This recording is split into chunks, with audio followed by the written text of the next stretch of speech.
Après avoir tenu en haleine de milliers d'internautes de par le monde via sa page Facebook, Tiburce Adabé rend disponible le livre Mémoire du chaudron.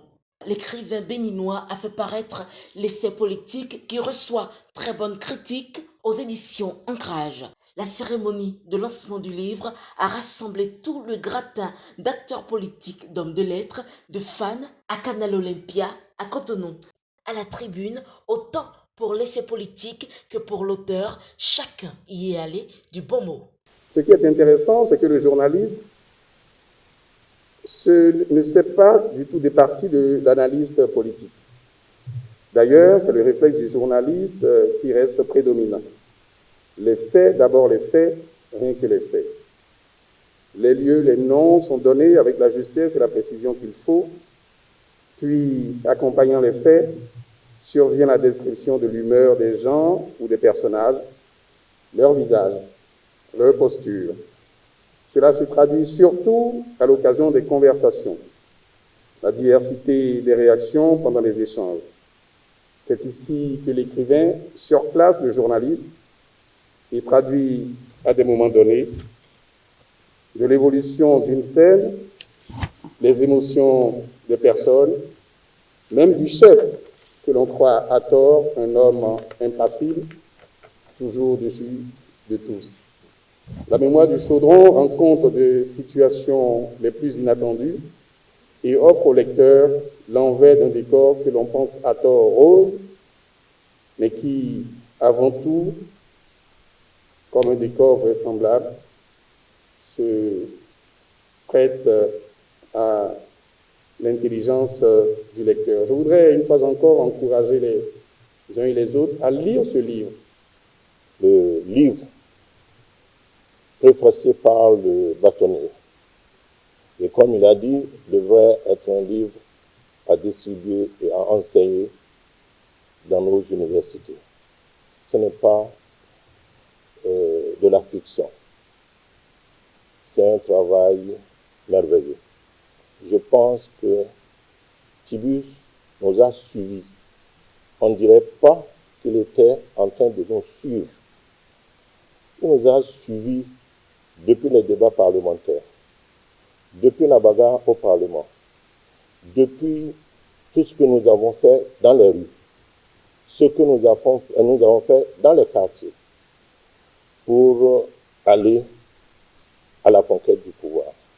Voltaire déjà écrivait son essai sur les mœurs en 1756, Diderot en 1765, Chateaubriand en 1793.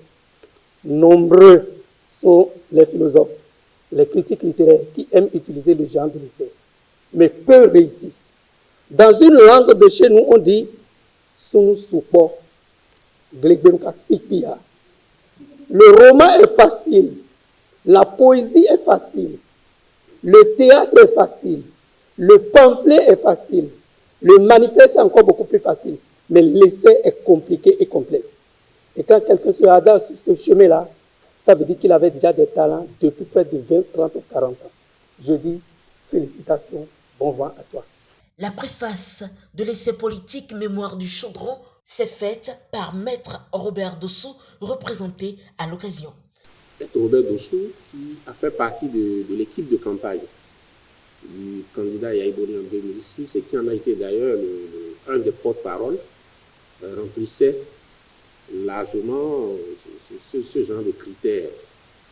Donc je l'ai appelé et je suis allé le voir, comme d'ailleurs lui-même l'a raconté dans la préface. C'est un livre de plus à préfacer. Au début, ça n'a pas démarré au cas du tout. Donc, je l'ai relancé quelques fois.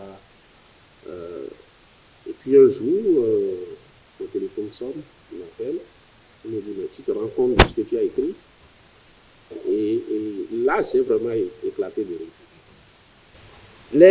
Les passages contenus dans l'ouvrage sont des faits réels.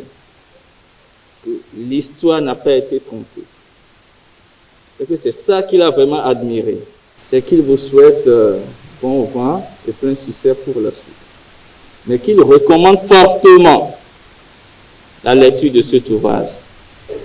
Parce que lorsqu'on lit cet ouvrage, ça vous prépare, tous ceux qui sont vraiment intéressés à une candidature présidentielle ou à toute carrière politique.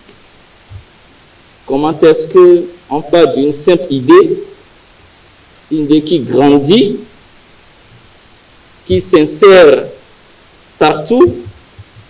Lorsque le candidat devient populaire, comment ça le change? Et lorsqu'il a le pouvoir, comment est-ce qu'il devient un homme nouveau? Donc le bâtonnier qui aurait vraiment souhaité être présent, malheureusement, pour d'autres occupations, n'est pas là. Donc il vous souhaite plein succès et bon vent. À l'ultime question de la suite, Ancrage Édition répond. Depuis que j'ai refermé ce volume, une question me taraude l'esprit et me réveille en pleine nuit. N'avons-nous pas, très logiquement, 100 autres épisodes à confectionner pour étancher la soif de nos lecteurs? Sauront-ils raisonnablement s'arrêter à la page 618 sans s'écrier « Nous voulons maintenant le 2006-2011 » ou devons-nous simplement nous en tenir à écouter Georges Brassens quand il dit que l'arc-en-ciel qui dure un quart d'heure est superflu? En clair, quand le lancement sera fini, que les lecteurs se seront quelque calmés et que Mémoire du Chaudron se sera définitivement installé dans notre quotidien, peut-être que je présenterai à Tiburce le contrat pour un deuxième tome. Pour l'instant, je me contente de relire encore et encore. Et à tous les lecteurs qui ne cessent de me réclamer une seconde saison, je prépare la réponse du siècle. J'aviserai. Entretien, témoignage, instant soutien, vente, dédicace, Mémoire du Chaudron de Tiburce Adabé est désormais disponible dans les librairies du Bénin et en ligne sur Amazon.